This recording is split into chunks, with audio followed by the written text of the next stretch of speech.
Itulah hari di mana aku mempelajari kutukanku yang sebenarnya. Aku melakukan semua yang kubisa untuk meyakinkan ibuku agar tidak pergi. Aku memintanya untuk tinggal di rumah. Mengancamnya bahwa aku tidak akan muncul pada hari ulang tahunku jika dia menginjakkan kaki keluar rumah.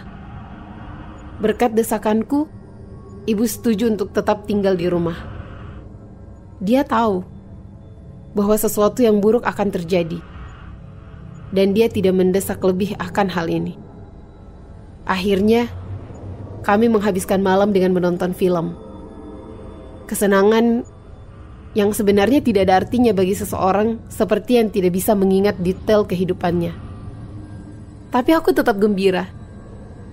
Aku pikir, aku telah mengubah jalannya sejarah.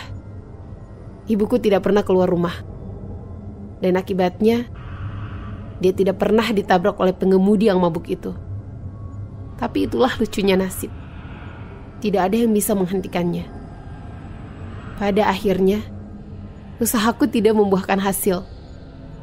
Karena ibuku memang sudah seharusnya meninggal. Malam itu, jiwa, roh, esensi, atau apapun itu sebutannya, telah lenyap dari dirinya. Waktunya telah tiba. Dan meskipun aku telah menghalangi kematian tubuh fisiknya, dia tetap diambil dariku. Aku baru menyadari hal tersebut keesokan paginya.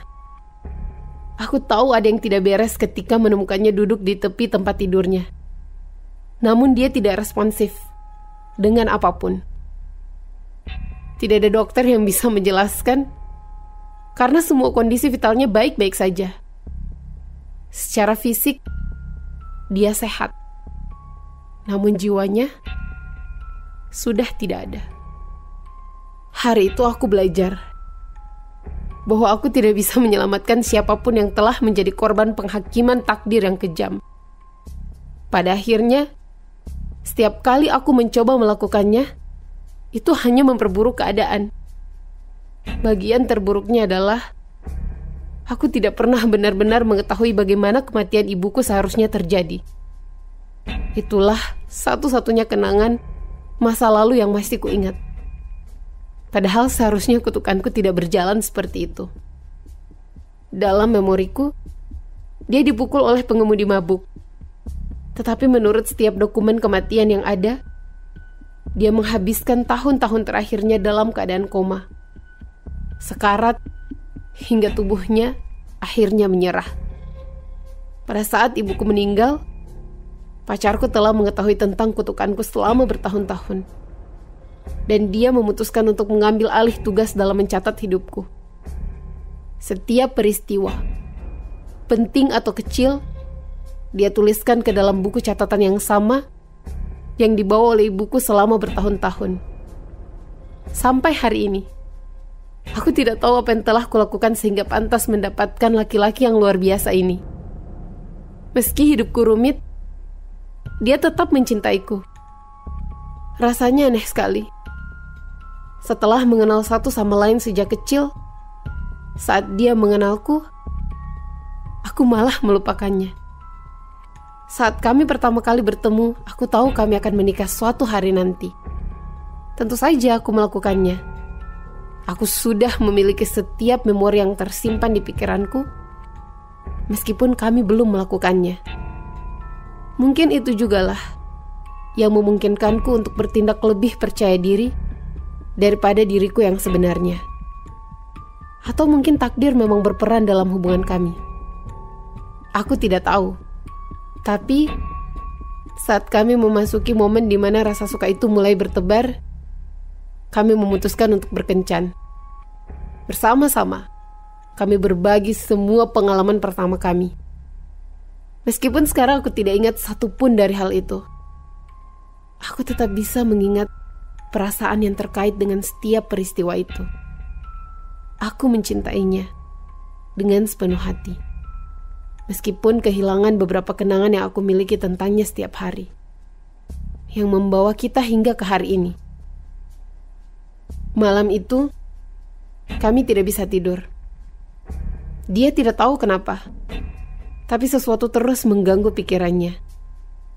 Kami akhirnya memutuskan untuk begadang, berbicara, dan mengenang masa-masa yang telah lama berlalu. Aku tidak akan melemah. Aku tidak akan menangis. Dan aku tidak akan membiarkan dia tahu apa yang akan terjadi. Dia hanya menulis catatan terakhirnya ke dalam bukuku. Dan kemudian, kami tertidur dalam pelukan satu sama lain. Aku tidak bisa mencegah kematiannya. Aku tidak ingin dia mengalami nasib yang sama seperti ibuku. Dan begitu dia pergi, tidak akan ada lagi yang tersisa yang akan melanjutkan ceritaku. Setiap hari akan berlalu seperti biasanya. Dan aku akan melupakannya. Aku ditakdirkan untuk mengembara di dunia ini sendirian. Aku tidak bisa melakukan apapun, kecuali menunggu kematianku nanti. Itulah kenapa aku menulis cerita ini sekarang. Karena suamiku sedang tidur di sampingku. Aku ingin dunia tahu apa yang tidak bisa kulakukan.